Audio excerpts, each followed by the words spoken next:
مسليا أما بعد فأعوذ بالله من الشيطان الرجيم. بسم الله الرحمن الرحيم. يا أيها الذين آمنوا لا تقتلوا أنفسكم إن الله كان بكم رحيما ومن يفعل ذلك عدوانا ظلما فسوف نصليه نارا وكان ذلك على الله يسيرا. وقال سيد ولد آدم معلم البشرية نبينا محمد صلى الله عليه وسلم: أتدرون من المفلس؟ قالوا: المفلس فينا من لا درهم له ولا متاع. قال: إن المفلس من أمتي من يأتي يوم القيامة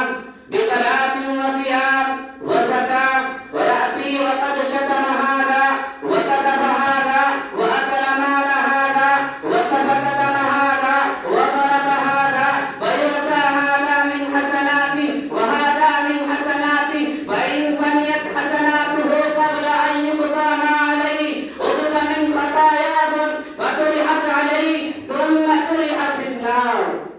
إخواني في التوحيد،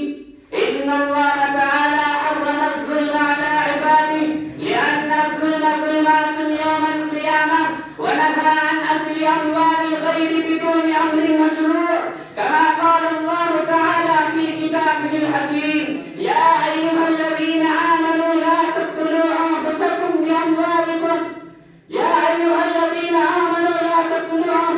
بأموالكم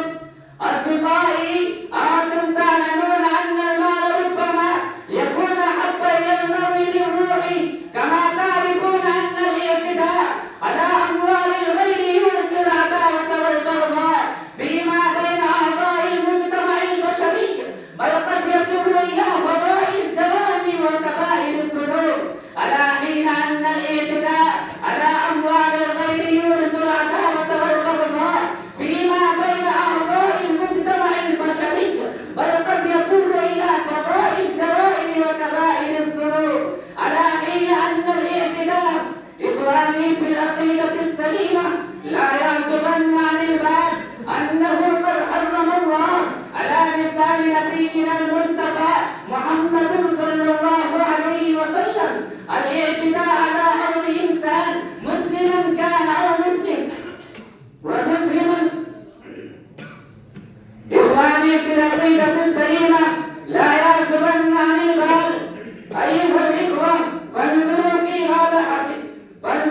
هذا الحديث النبوي وتفكروا فيه وفي أنه كيف على النبي الكريم صلى الله عليه وسلم، ومع توفيق الله.